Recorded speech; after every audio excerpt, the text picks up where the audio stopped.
Amigos, estamos de vuelta en página abierta. Soy Marco Antonio y estamos conectados directamente, gracias a la maravilla de la tecnología, con la ciudad de Arlington, en el estado de la Estrella Solitaria,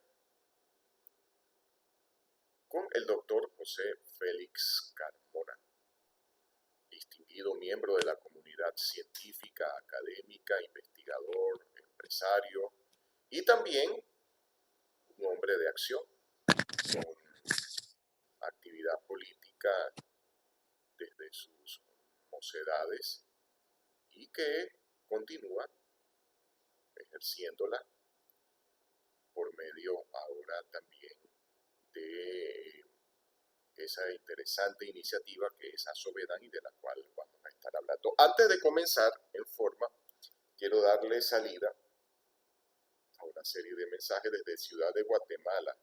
Iris Reynosa nos está preguntando, voy a tratar de resumir porque son muchos mensajes. La señora Reynosa desde Ciudad de Guatemala parece que está bastante actualizada con el tema venezolano. No menciona aquí si ella es connacional, pero coloca aquí un tema muy álgido, ¿no? Muy preocupante y, y que me parece que en un programa como este, que está libre de la censura del régimen, deberíamos tocar. Ella habla sobre el desastre ecológico, social, económico e incluso cultural del llamado arco minero. ¿Cuál es tu opinión y cuál es la posición de, de Asobedan respecto a este tema?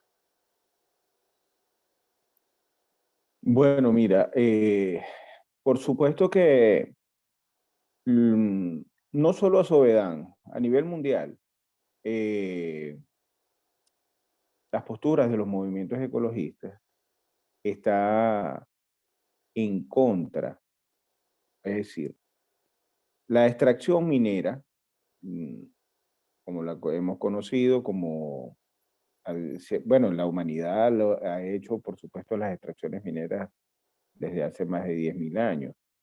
Pero hablemos después de la revolución industrial, los métodos de extracciones masivos, tanto los métodos de socavación debajo de la tierra como a cielo abierto, por supuesto, tienen alto impacto ambiental en todas partes del mundo. Ahora bien, se han establecido regulaciones en la medida, sobre todo en el último, vamos a decir, los últimos 100 años, se sabe pues los efectos adversos eh, para el ambiente, para la sociedad y sobre todo para la calidad del aire y la calidad de las aguas. Eh, eh, han habido muchos avances tecnológicos para tratar de minimizar ese impacto ambiental. El tema del arco minero es que tú sabes y yo lo sé, lo que hemos visitado esa zona, que es una zona prístina, es una zona, un equilibrio ecológico muy frágil y se mantuvo así por muchísimo tiempo. Y entendiendo eso precisamente en los 40 años de democracia de la cual hablábamos, se establecieron muchos parámetros, incluso Venezuela fue el primer país que creó un ministerio del ambiente, que la gente no sabe. El primer país Venezuela en América Latina. en América Latina que creó un ministerio de ambiente, incluso, no solamente en toda América, en Estados Unidos no había ministerio de ambiente, de hecho no hay, pero hay otras autoridades y otras actividades, otras oficinas que regulan eso. Pero en el caso de Venezuela, sí, es pionero y a nivel de ministerio, este proyecto en el 74 y se termina de ejecutar en el 76 en el gobierno de Carlos Andrés Pérez. Y había avanzado bastante, incluso Bolívar en el decreto de Chuquisaca ya alertaba precisamente la necesidad de la conservación y la necesidad de que las actividades mineras fueran reguladas.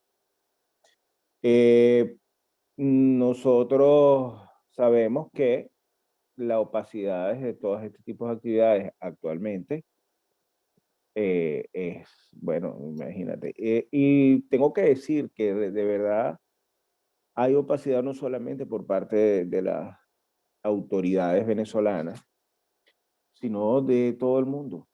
Hay un silencio cómplice terrible, y hay que decirlo. Hay un silencio cómplice terrible de los países de nuestra cuenca amazónica, de los países de nuestra cuenca caribeña, que son afectados por esa actividad. Y por supuesto, hasta de países de la comunidad europea, por ni hablar de los africanos. Entonces, eh, yo pienso que es muy, muy importante y creo que debería debatirse, no una vez al año en el Congreso Mundial del Clima que acaba de terminar en Glasgow. Yo creo que eso debería establecerse parámetros para por lo menos cada 6 meses y hacer reuniones de ese tipo y avanzar con metas muy específicas eh, dentro del marco de las Naciones Unidas. ¿Qué Lo digo iniciativa? porque evidentemente mientras más se internacionalice, la humanidad avanza y ha avanzado cuando, y ahorita en el tema de la globalización, eh, cuando el compromiso, mientras más compromisos haya, no solamente de personas, de instituciones y de países, evidentemente se lograrán las metas. Sí, de antemano quiero solicitar disculpas. No vamos a leer sino una pequeña parte de los mensajes que nos llegan y quiero ser lo más óptimo posible con el tiempo porque realmente lo tenemos muy ajustado. Eh, Isbelia Morales desde San José de Costa Rica te dice, más que una pregunta, es una reflexión. Venezuela nunca va a ser libre mientras tenga el tutelaje el régimen por parte de potencias como China, Rusia y el segundo orden Irán. ¿Qué opinas de esto? Bueno, mira, muy probablemente estamos hablando de los auspiciadores del Foro de Sao Paulo y nosotros sabemos lo que eso significa. Yo quiero tener una reflexión, hacer una reflexión importante con respecto a eso, porque vi una entrevista hace poco con Napoleón Bravo, creo que fue, entrevistó a un sociólogo español muy brillante él. Pero entonces, claro, él decía que precisamente los Estados Unidos en las políticas internacionales han cometido muchas torpezas en los últimos 20 años, los chinos han avanzado por el camino contrario, eh, y bueno, han hecho las cosas bien, de acuerdo a lo que él establecía. Yo lo que quiero establecer es muy claro, es que sí, probablemente China es la segunda economía del mundo y por supuesto es una superpotencia. Estoy hablando específicamente del caso chino. Pero China es el único imperio que existe sobre la Tierra, por cierto, que tiene 5.000, 6.000 años, y nunca jamás ha habido democracia. Yo creo que no la veremos tampoco. La visión occidental de la convivencia, de la democracia, del desarrollo, del respeto por el ser humano, no es compatible con las formas de gobernar de China como nación, de China como imperio. No voy a decir si es bueno o es malo, la democracia es buena, es mala, es decir, históricamente eso es así. Pero yo sí quiero pensar, ok, dicen los chinos están haciendo las cosas bien, pero lo que nosotros debemos entender es que el mejor valor que nosotros podemos tener y salvaguardar en Occidente es la libertad y la democracia. Nosotros en Occidente tenemos que salvaguardar la libertad y la democracia. Este es un país que funciona, los Estados Unidos, y funciona muy bien precisamente porque se fundamenta en la libertad y la democracia. Y tengo que decir, en el caso chino, que se valen precisamente de todos los avances occidentales, se han valido de todos los avances occidentales, incluso siendo una dictadura comunista, promueven el comercio, muchas veces desleales, y todas las actividades comerciales donde ellos ahora son muy exitosos fueron desarrollados bajo el esquema del mundo occidental. En China se inventaron muchísimas cosas. Bueno, inventó la pólvora, se inventó el papel, etcétera. Pero los chinos no tienen un invento importante, desde hace más de 2000 años. El papel se inventó hace 3000 años, la pólvora se inventó hace 1000 años. Ok, está muy bien. Pero todos los inventos y los avances de la sociedad, del mundo entero, la gran mayoría han sido generados en los últimos 200 años y promovidos, entre otras cosas, por las democracias occidentales, principalmente Estados Unidos y Europa. ¿Por qué? Porque el ser humano necesita ser libre para poder crear, para poder hacer, para poder ejercer, para poder emprender. Entonces, basado en eso, es así, pues. Los chinos dicen, si no puedes vestir la piel del zorro, viste la de las ovejas. Y eso es lo que están haciendo. Parecerse a democracias occidentales en lo que les conviene, hacer y competir en el aspecto económico bajo ciertas normas que desde muchos puntos de vista son totalmente irregulares, no respetando esquemas de derechos humanos, de preservación del ambiente que están en Occidente. Y bueno, quería hacer esa reflexión. Y bueno, precisamente, nosotros siempre no supimos defender en Venezuela, con sangre, sudor, lágrimas y más, hasta con la vida. No supimos defender, y digo no supimos porque, bueno, evidentemente yo me considero y sigo siendo venezolano, y lo seré hasta que me muera. Aunque, por supuesto, mi posición, de hecho, usted mismo la conoce toda la vida. Este, pero digo, no supimos como sociedad, pues, no supimos defender lo que teníamos, lo que tuvimos, que fue precisamente un proceso democrático con sus defectos, con sus virtudes, pero que nos permitían eh, medrar en lo intelectual, en lo social, en lo grupal, y no supimos defender la libertad. El papel de los medios de comunicación en esa no defensa de lo que ha sido, sin lugar a dudas, el avance histórico y social más importante de América Latina en el siglo XX, que es la democracia venezolana. Sí, bueno, todos los sectores en Venezuela, por supuesto, fueron sucumbiendo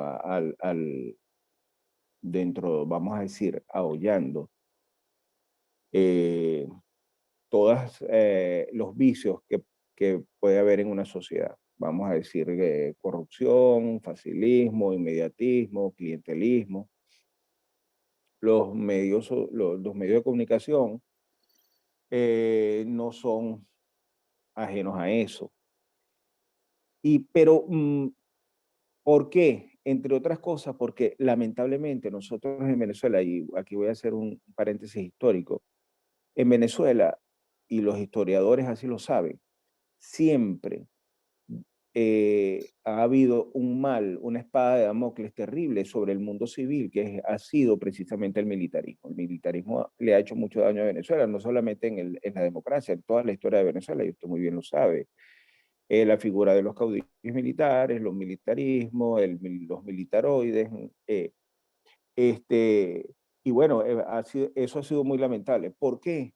Porque hemos heredado eh, un defecto en la estructura del Estado moderno, que se supone que debe haber una separación entre los tres poderes, pero aquí hay un poder que siempre fue atrofiado, que fue el poder judicial. Entonces, el poder legislativo y el poder ejecutivo siempre fueron poderes que arroparon y abrazaron al poder judicial. Eso es una diferencia enorme en las democracias exitosas, en las democracias occidentales exitosas. Eh, y lamentablemente se hicieron intentos en la democracia, en el ensayo democrático del 58, pero no fue suficiente. No hubo la reforma del Estado y no se le dio el peso específico que debía tener la tercera pata de la mesa de un Estado moderno, que es precisamente el sistema judicial. Entonces, con un sistema judicial siendo eh, totalmente avatar de los otros dos poderes, más el ejecutivo, tal vez que el legislativo, sucumbe y va a seguir sucumbiendo ante la hipertrofia de los otros dos poderes. Nosotros no supimos entender, y la clase política y dirigente en ese momento creo que fue una falla terrible. Y de ahí se derivan, por ejemplo, cosas como el papel terrible que jugaron los medios de comunicación, que el mismo Ular Pietri estableció y que criticó en su momento cuando le convino decir que los medios de comunicación debían ser regulados, debían ser normados, porque tenían el poder de quitar y de poner personas, cabezas, gentes, reputaciones. Eso lo dijo él. 20 años después, tal vez Urlar Pietri estaba, ¿quién lo iba a decir, no? Promoviendo. Estaba promoviendo, vamos a decirlo de alguna manera, actividades, sí, voy a decirlo que es así, insurreccionales, porque es insurreccional lo que se hace en contra del poder legalmente establecido.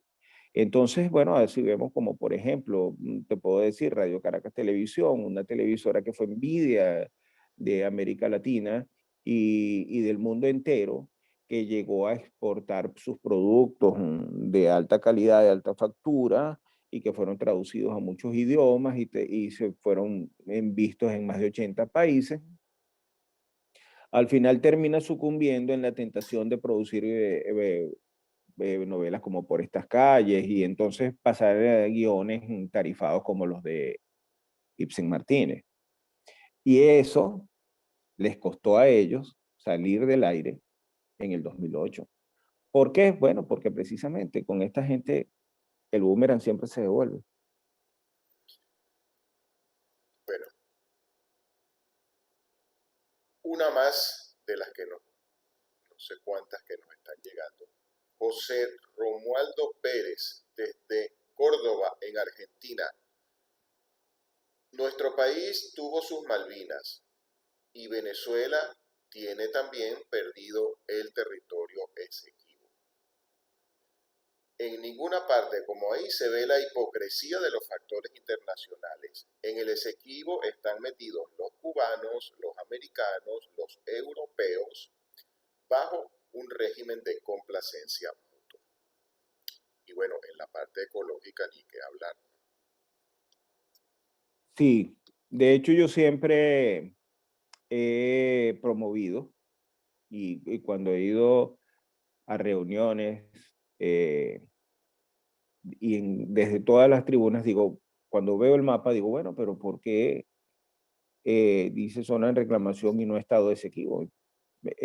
No sé por qué, es una postura muy difícil, pero yo creo que sí, no, la verdad que duele, como dice el sabio poeta, como lo escribió Alberto Arbelo Torrealba, duele lo que se perdió cuando no se ha defendido.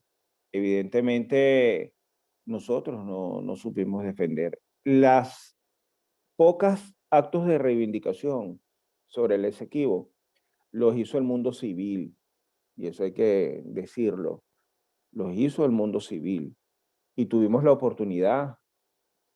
Yo creo que todavía no todo está perdido, pero bueno, tuvimos la oportunidad en su momento de accionar de otra manera.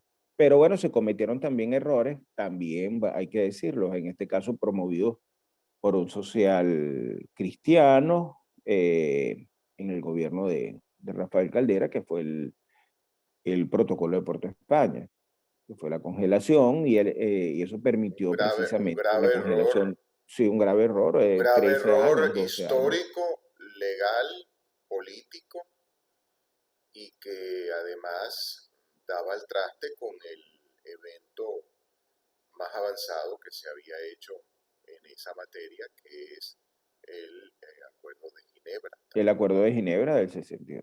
promovido por Betancourt. Sí, es correcto. Y entonces, mira, ese fue un error terrible, pero por supuesto, sí, estoy de acuerdo con el amigo de Argentina. Hay mucha hipocresía con todo esto.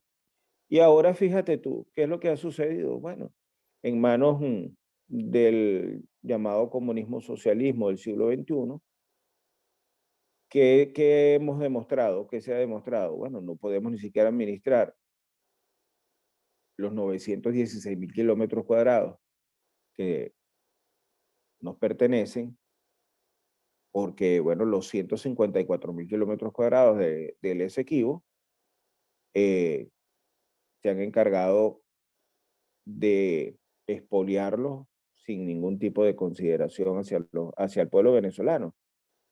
De tal manera que, mira, es una situación, vuelvo y repito, yo considero que no todo está perdido, pero hay que avanzar hacia un acuerdo y cuando se restituya un gobierno democrático, el Esequibo debe comenzar a entenderse. Hay una propuesta histórica que escuché una vez y me parece interesante. Lo que poca gente sabe, el territorio Esequibo pertenece históricamente a una parte al delta del Amacuro, al estado del Amacuro hoy en día, y otra parte, por supuesto, al estado Bolívar. Eso tampoco ni siquiera se ha promovido en Venezuela desde el punto de vista geopolítico, que históricamente la gente tenga esa conciencia. Y bueno, vamos a seguir nosotros desde nuestra tribuna, avanzando en lo que se puede, pero para poder retomar, nosotros tenemos personas muy brillantes, de verdad, que saben y que podrían hacer un tremendo papel en la recuperación de lo que nos correspondería del Esequibo.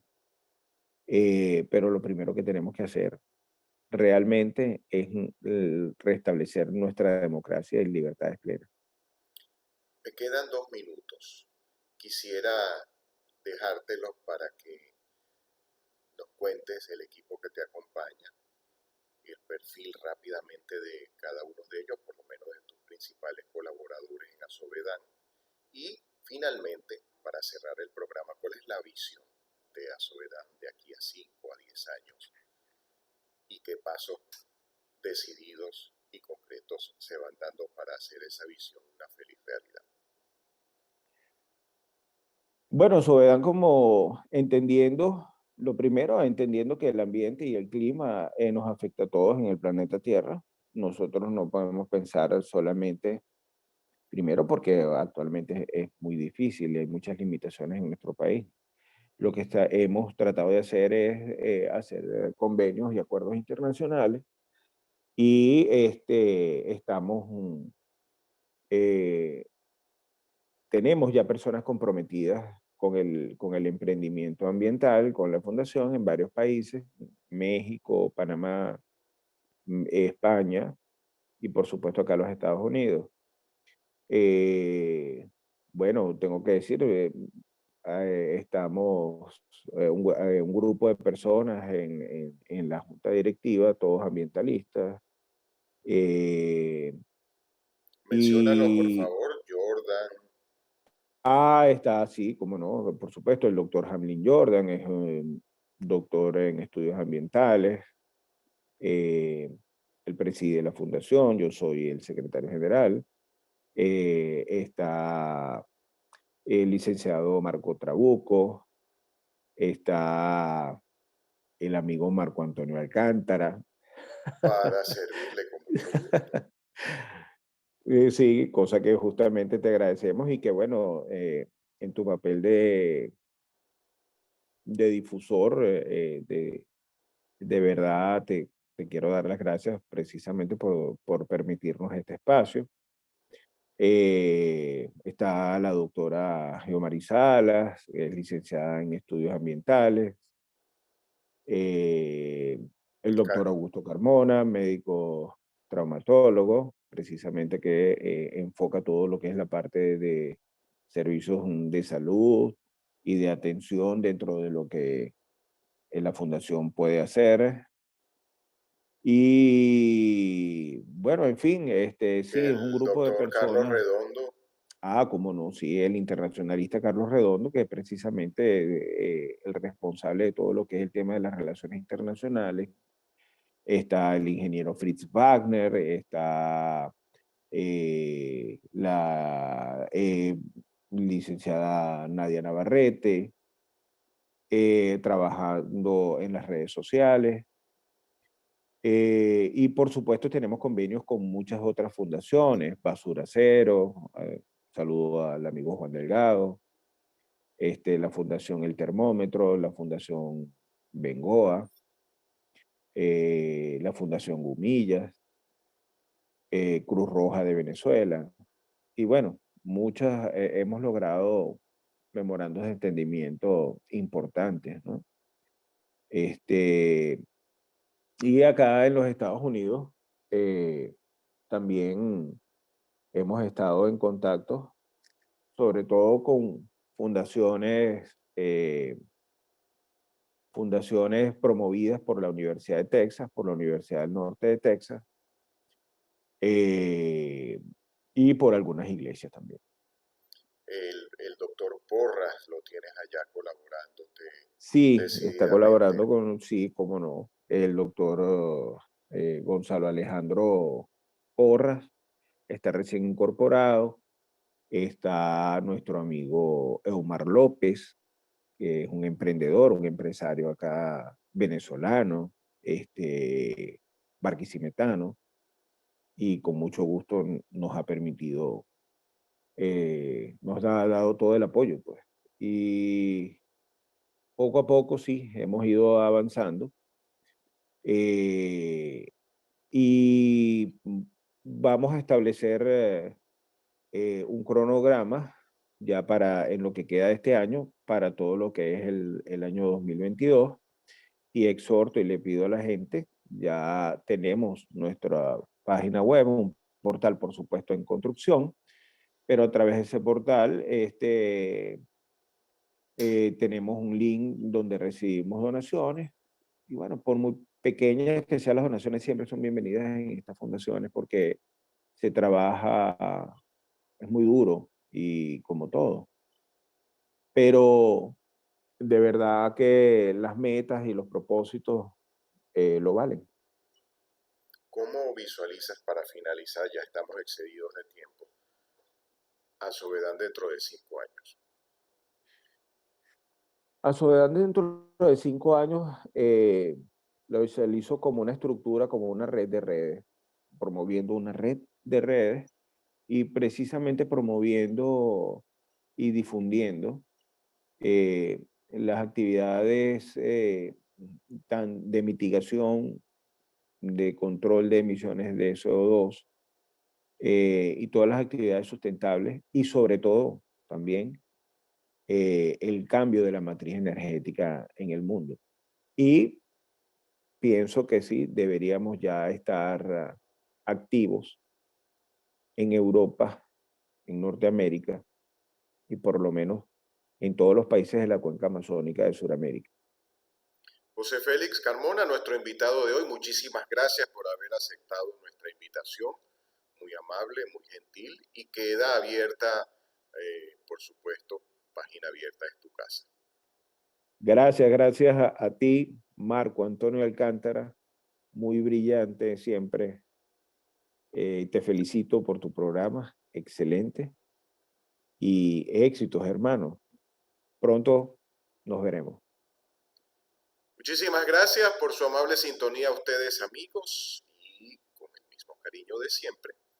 Por acá se despide en la producción y conducción de este espacio, página abierta, la revista institucional de la democracia y los derechos humanos, Marco Antonio Alcántara, recordándoles como siempre que la única, verdadera y peor de todas las pandemias es la ignorancia. Muchísimas gracias por su amable atención y hasta una próxima oportunidad.